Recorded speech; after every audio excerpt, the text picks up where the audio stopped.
నమస్తే, నేను మీ రాఘవల్ భాస్కర్ అడ్వకేట్.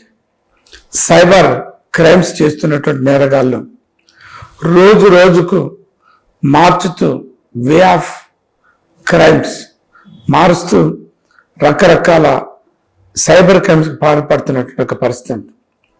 ఈ మధ్యకాలంలో సెంట్రల్ గవర్నమెంట్కి సంబంధించిన పథకాలు, సబ్సిడీలు అనేటువంటి ఒక స్కీమ్ పేరుతోటి గుర్తు తెలియని వ్యక్తులు రకరకాల సోషల్ మీడియా గ్రూపులలో కేంద్ర ప్రభుత్వం యొక్క లోన్ కావాలా అయితే క్లిక్ చేయండి, సబ్సిడీ కావాలా అయితే క్లిక్ చేయండి అనేటువంటి ఒక పేరుతోటి సోషల్ మీడియాలలో రకరకాల లింకుల్ని పోస్ట్ చేస్తున్నటువంటి ఒక పరిస్థితి. చాలా మంది ఏంటంటే ప్రభుత్వ లోను కదా, సెంట్రల్ గవర్నమెంట్ లోను కదా, మనం తీసుకుందాం అనేటటువంటి కోణంతో వాళ్ళు పంపినటువంటి లింక్ని నొక్కడం అనేది జరుగుతాం. లింకుని నొక్కినప్పుడు ఆటోమేటిక్గా మనకు సంబంధించినటువంటి డేటా అంతా సైబర్ క్రైమ్ నేరగాల చేతులకు పోయి మన అకౌంట్లలో డబ్బులు డ్రా చేయటం అనేది జరుగుతాం.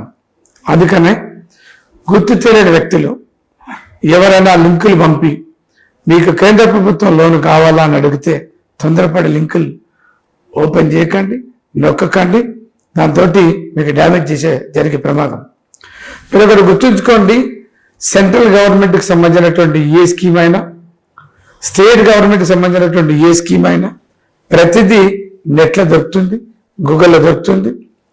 సంబంధిత అధికారుల దగ్గరికి పోయి మీరు ఎంక్వైరీ చేస్తే డేటా అంతా ఇస్తారు. తొందరపడి ఎవరు పడితే వాళ్ళు పంపిస్తే ఆ లింకుల్ని నొక్కితే మీరు మీ జేబు ఖాళీ అయ్యే ప్రమాదం ఉంది. జాగ్రత్తగా ఉండండి. Thank you.